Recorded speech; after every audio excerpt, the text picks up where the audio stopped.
त्यात 18च आहेत का? एक एक मोजा बरं.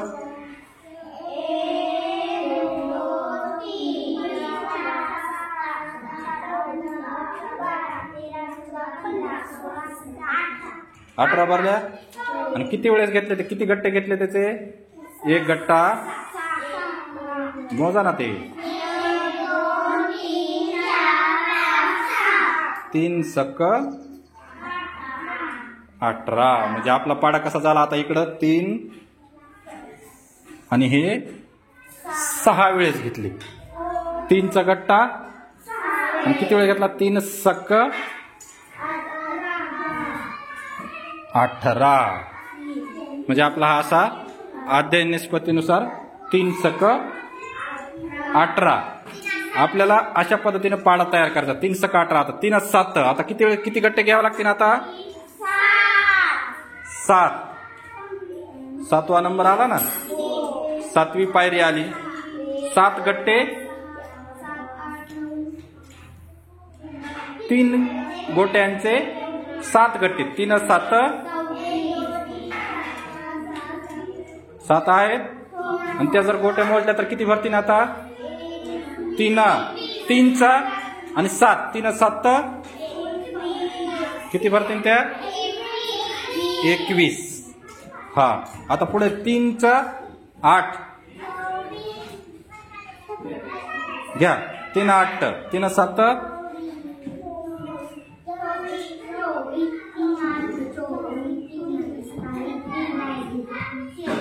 21.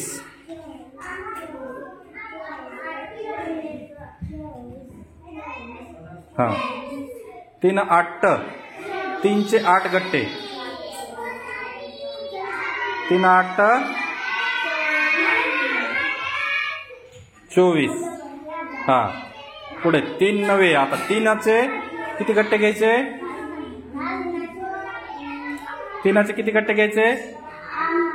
9. 9 म्हणजे 9. 3 9. किती होतील ते? हा. किती लिहिले तुम्ही तिथं? 3 8 24. तर 24च गोट्या होत्या ना. हा. 3 9 घ्या.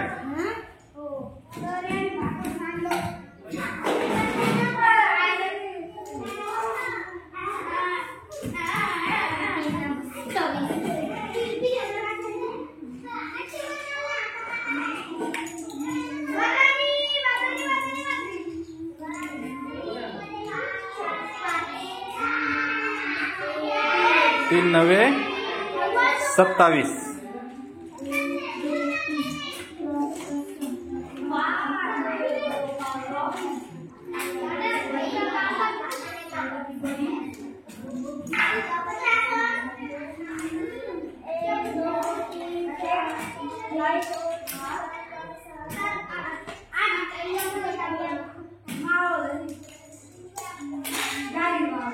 हा. 3 9 27. आणि आता किती घ्यावं लागतं खाली? आता 10 गट्टे घ्या लवकर. 10 गट्टे.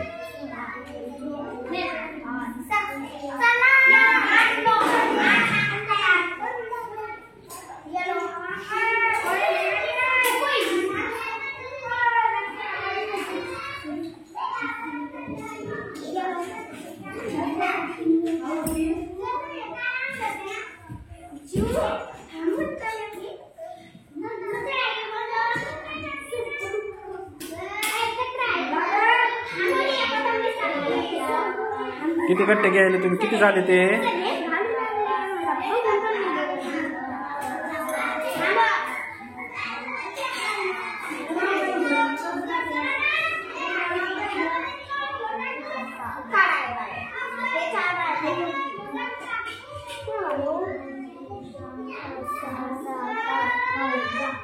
ते बाजूच्या वरचे उचला. ते जास्त घेतलेले.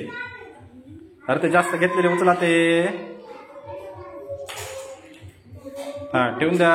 बरणीमध्ये ठेवायचे. खाली मोकळे टाकायचे नाही. हा. थांब. मग अशा पद्धतीनं वस्तूचा वापर करून 3 10 30चा पाडा आपण तयार करू शकतो. अशा पद्धतीने कुठलाही पाडा तुम्हाला तयार करता आला पाहिजे. कुठलाही म्हणजे 5चा, 6चा, 4चा, 3चा, 2चा, 8चा, 9चा वस्तू वापरून 3 दागिस. आता यातल्या वस्तू मोजल्या, या गोट्या मोजल्या तर किती भरतील? 10 भरतील का? 10 वेळेस घेतले आपण किती भरतील? 30 भरतील. चला